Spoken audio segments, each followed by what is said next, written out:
ვისაუბრებთ კარტოფილზე. უზარმაზარი წვლილია კარტოფილის რეალურად შეტანილი მსოფლიო ისტორიაში, მაგალითად მე-16 საუკუნეში როცა ევროპაში შეიტანეს სიკვდილიანობა შეამცირა კარტოფილმა, შიმშილი შეამცირა 30%-ით. რეალურად კაცობრიობის ერთ-ერთი უდიდესი გადამრჩენელია, თუ რამეს გადაურჩენია, ამიტომ დასაფასებელია. მეორეს მხრივ კარტოფილს აქვს ძალიან დიდი დიაპაზონი. შეიძლება იყოს ძალიან სასარგებლო და ძალიან სასარგებლოდან ძალიან არაჯანსაღამდე და ეს ორი მისი მხარე დამოკიდებულია როგორ მოვამზადებთ. ამიტომ ვისაუბრებ რომელია სასარგებლო ნაწილი, როგორ მივიღოთ მაქსიმალური სარგებელი კარტოფილისგან, რა უნიკალური თვისებები აქვს და რა არის არაჯანსაღი ნაწილი, რა უნდა ავიცილოთ, რა არის ყველაზე მთავარი. პირველი რაც ძალიან მნიშვნელოვანია არის რომ მსოფლიოში ყოველ მერვე ადამიანი თითქმის ყოველ დღე ჭამს კარტოფილს. თითქმის. ანუ ეს არის ერთ-ერთი ყველაზე გავრცელებული რამე რაც არსებობს საკვებს შორის. მეორე ძალიან მნიშვნელოვანი რაც უნდა ვიცოდეთ არის რომ კარტოფილს აქვს ყველაზე ძლიერი ნაყროვანების გრძნობა, რაც არსებობს საერთოდ. ანუ რაც ვიცით საერთოდ. მათ შორის ხორცზე, პურზე, მაკარონზე, ნებისმიერ საკვებზე რაც გახსენდებათ, მიიჩნევა რომ კარტოფილის ნაყროვანება არის ყველაზე ხანგრძლივი. კარტოფილი შეიცავს დიდი რაოდენობით კალიუმს, დაახლოებით 900 მგ შეიცავს ერთი საშუალო ზომის კარტოფილი, რაც დაახლოებით არის 20% ჩვენი დღიური საჭიროების კალიუმისა.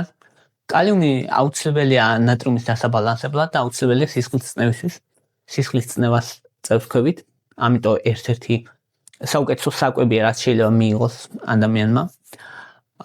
მეორეს მხრივ კარტოფილი ცნობილია იმით რომ აქვს ძალიან მაღალი გლიკემიური ინდექსი, ამიტომ ზოგადად არ არის სასურველი ადამიანებისთვისაც აქვს ინსულინ რეზისტენტობა ან დიაბეტი, მაგრამ აქვს მეორე დიდი მხარე, მაგალითად გაციებული კარტოფილი პირიქით სისხლის შაქარს წევს ქვევით და გლუკოზის სპაიკებს წევს ქვევით, რადგან ამ დროს ყალიბდება რეზისტენტული სახამებელი. ასევე კარტოფილში არის ცილები, ცოტა ეს ცილა, მაგრამ აქვს უმაღლესი ბიოლოგიური ხარისხი ამ ცილას და დგას კვერცხის გვერდით ცილის ხარისხით.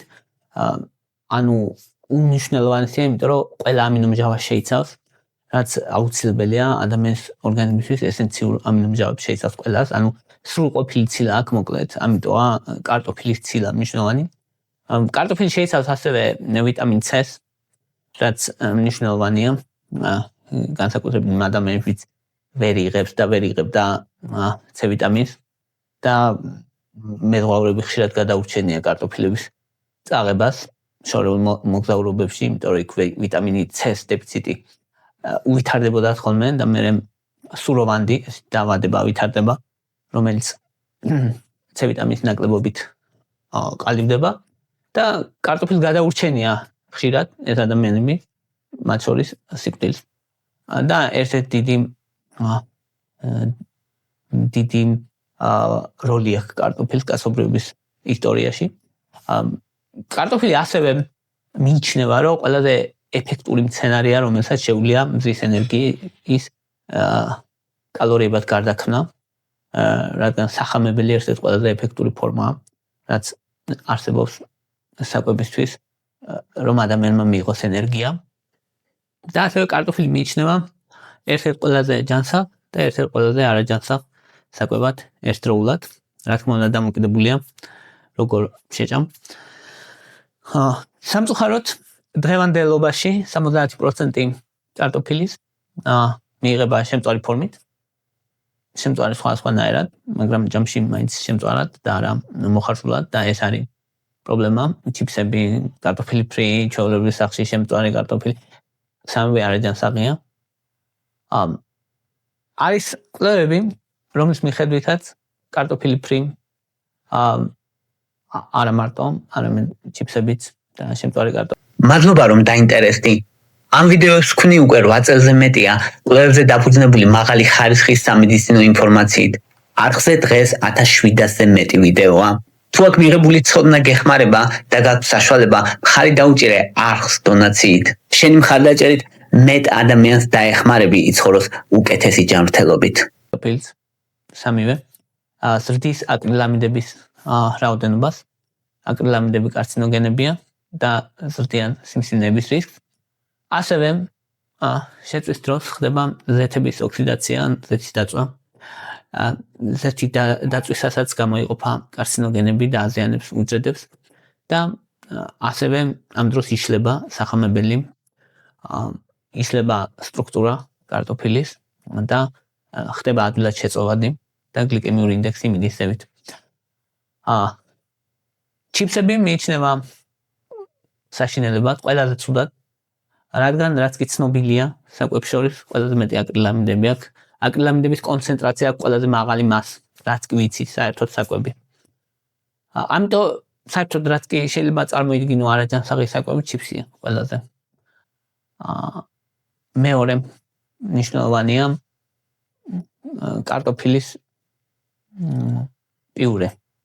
კარტოფილის პიურე მიიჩნევა ასევე ერთ-ერთ ყველაზე ცუდ ფორმად, რადგან აქვს ძალიან მაღალი გლიკემიური ინდექსი. კარტოფილის პიურეს აქვს 95 გლიკემიური ინდექსი, 100-ია უმაღლესი, ანუ გლუკოზის სიროფირო დალიო არის 100. კარტოფილის პიურე რო შეჭამო არის 95. უმაღლესია და ძალიან ცუდია განსაკუთრებით იმ ადამიანებისთვის, ვისაც აქვს დიაბეტისკენ მიდრეკილება. განსაკუთრებით ის კარტოფილის პიურეები, რომელსაც ეს ფხვნილად რო იყიდება და წყალი რო უნდა დაასხა და პირდაპირ რო კეთდება, ეგ ყველაზე უარესია. სახში გაკეთებული ცუდია, მაგრამ ცოტა უკეთესი, მაგრამ ეს დაპაკეტებული რო ქარხნულად დაჭრილი რაც არის, ის ყველაზე ცუდია. ამიტომ ეგ კატასტროფაა დიაბეტიანი ადამიანებისთვის და სასტიკად არ არის რეკომენდირებული. ასევე კარტოფილებში მნიშვნელოვანია რომ მწვანე კარტოფილები რო აქვს, გამწვანებული ნაწილები რო აქვს, შეიმჩნევიათ ალბათ. ეგ კარტოფილები შეიცავს გლიკოალკალოიდებს და ეს მოლეკულები არის ტოქსიური ადამიანისთვის.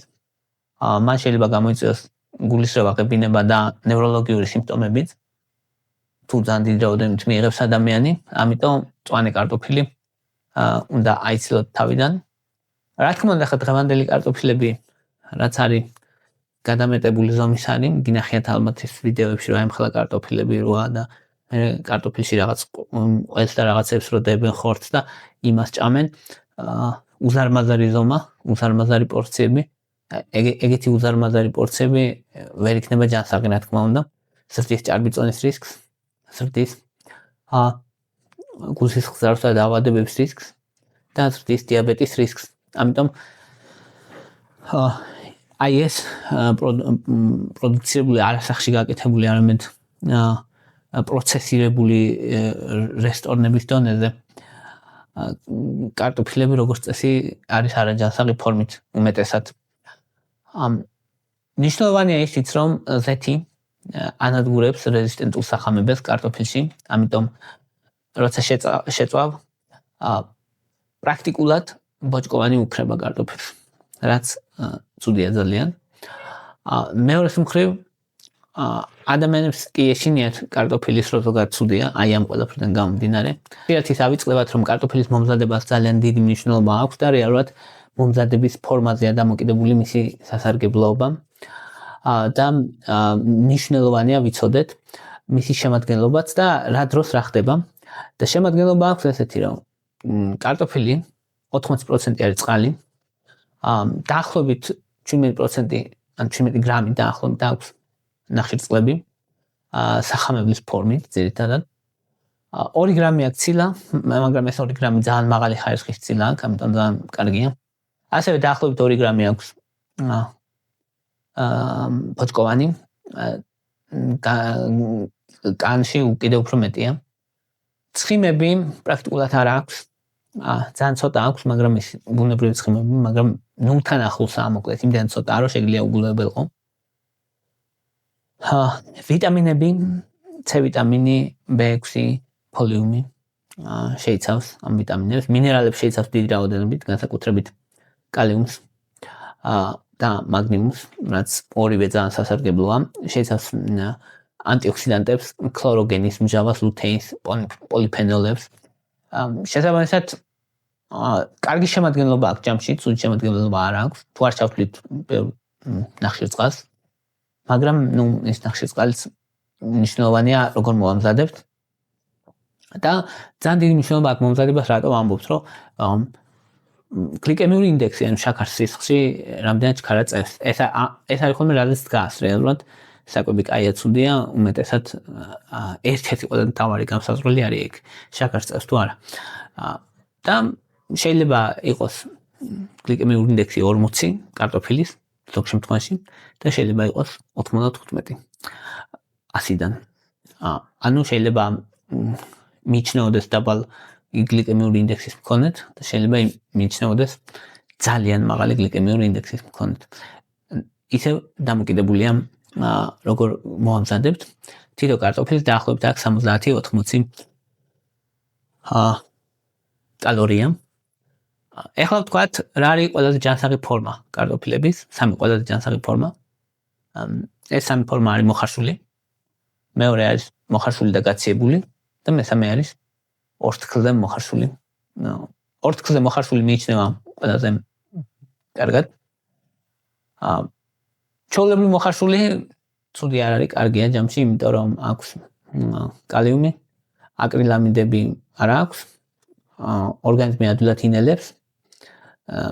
თუმცა გლიკემიური ინდექსი აქვს დაახლოებით 50-დან 65-მდე, ეს არ არის დაბალი, არის საშუალო. საშუალოდან ცოტა მაღლისკენ მიდის.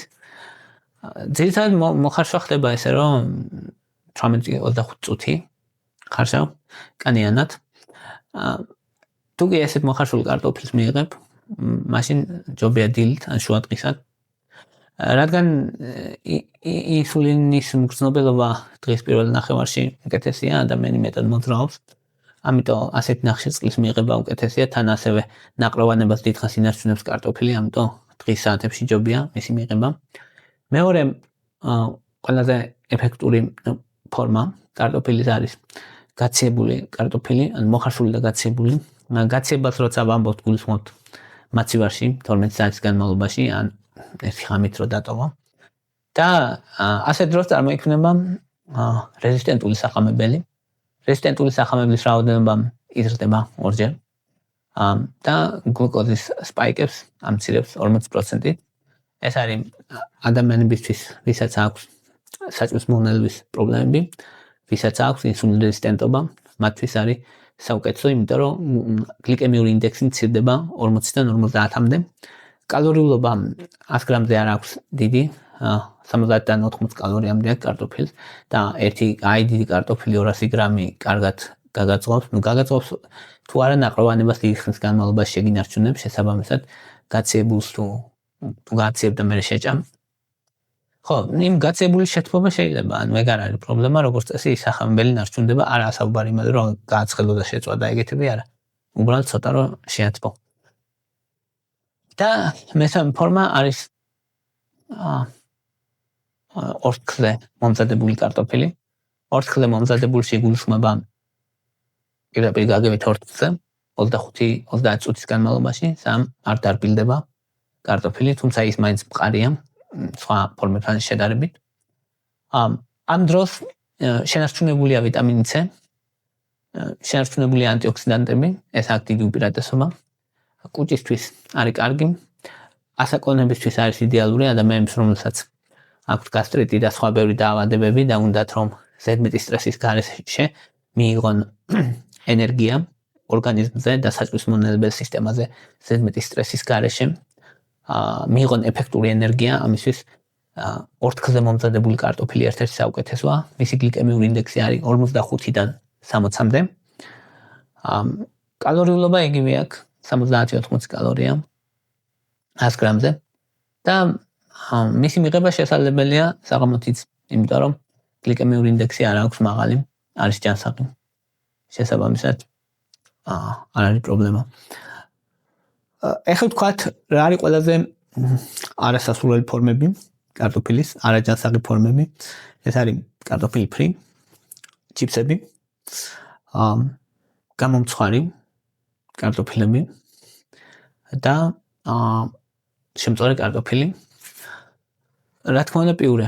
პიურეც ერთ-ერთი ყველაზე არაჯანსაღია. კარტოფილი ფრი, French fries რო ეძახიან, ეს არის ძირითადად ზეთში შემწვარი. ამ ზეთის ოქსიდაცია ხდება. აქვს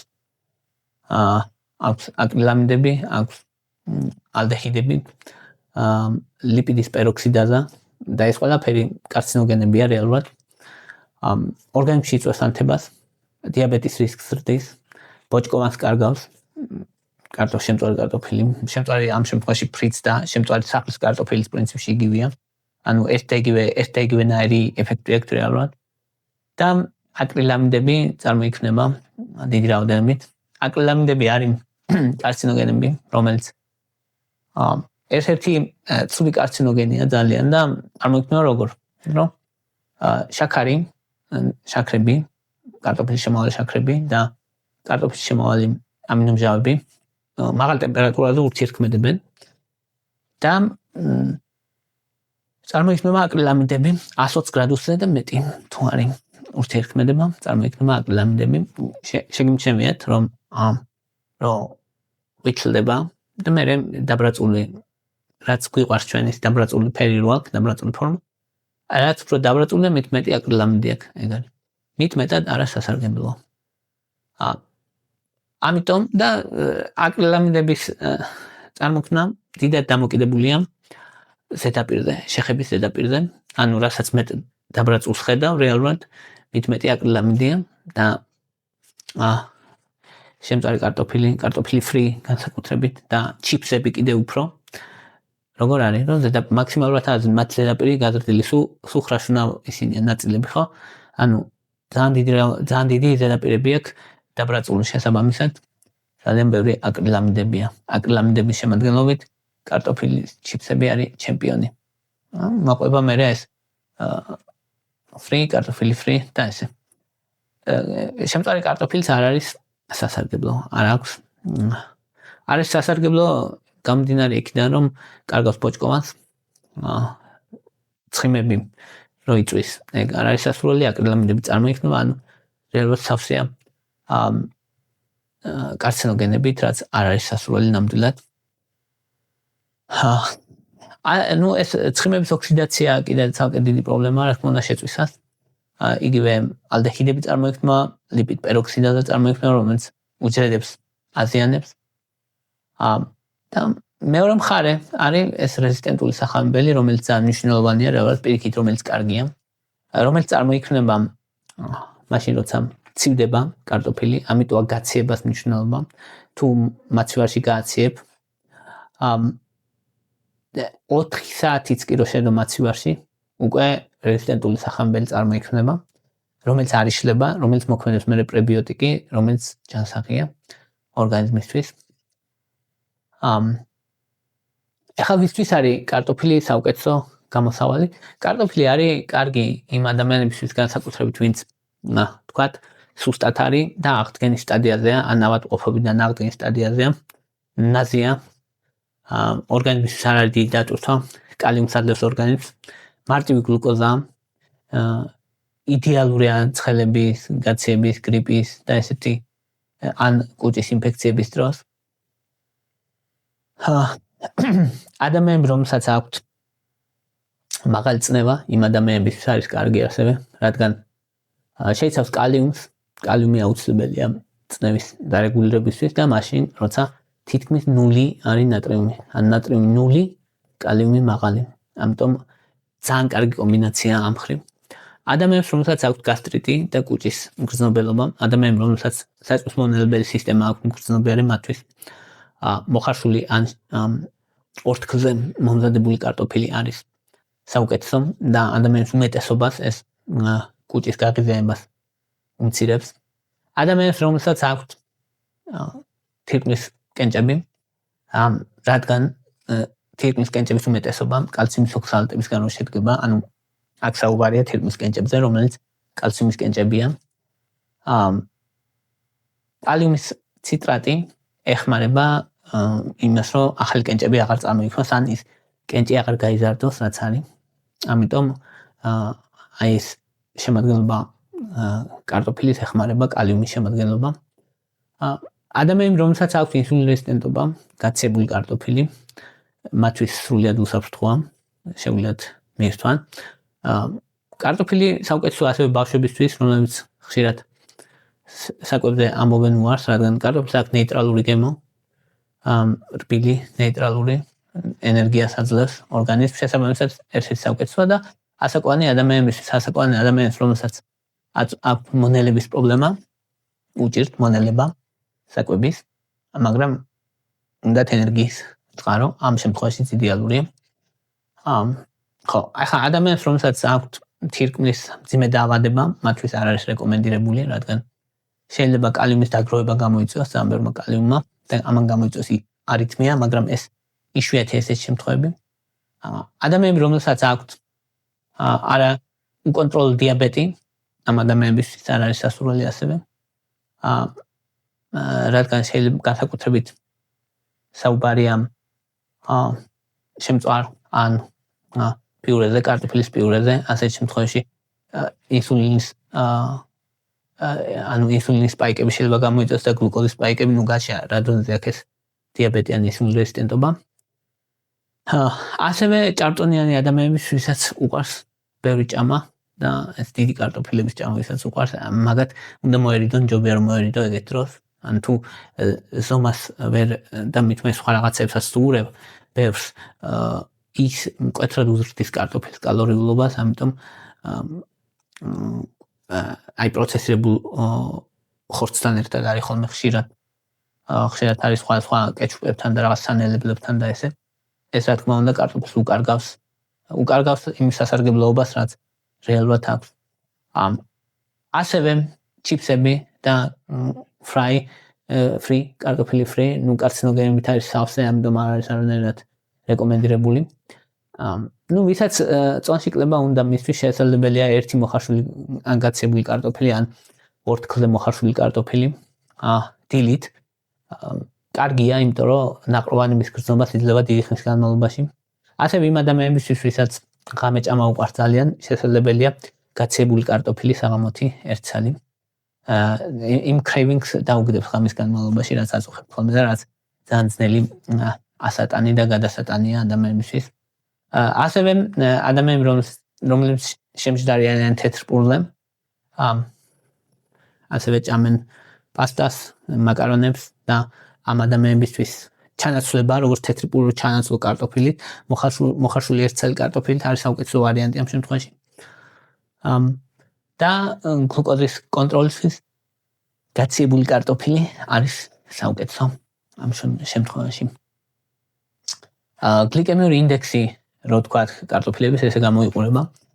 გაცებული კარტოფილის 40-50, ორთქლზე მომზადებულს 45-60, 100 არის ყველაზე დიდი, 0-დან 100-მდეა გლიკემიური ინდექსები, რაც ცოტა მიდუკეთესი. მოხარშული კარტოფილის 50-65 თუ ცხელია, გამოცხარ კარტოფილის 70-90, პიურეს 85-დან 95-მდე და ის პირდაპირ დაასხა წყალი ქარხნებში რო გაკეთებული, იმას თითქმის 100. შესაბამისად ძალიან უარყოფითია ამ ხრივ ესეთი პიურეები. კალორიულობა თითქმის ერთია მოხარშულებს, გაცებულსაც და ორთქლზე მოხარშულსაც. პიურეს მეტი აქვს, პიურეს 90-100 კალორია აქვს, ასათით ზოგჯერ. და კარაქთან ერთად თუ გააკეთებ და ესე 250-მდე ცავა და ჩიპსებს 500 აქვს და 550 კალორია აქვს მცხიმების გამო შესაბამისად. აქვს მაგას მნიშვნელობა.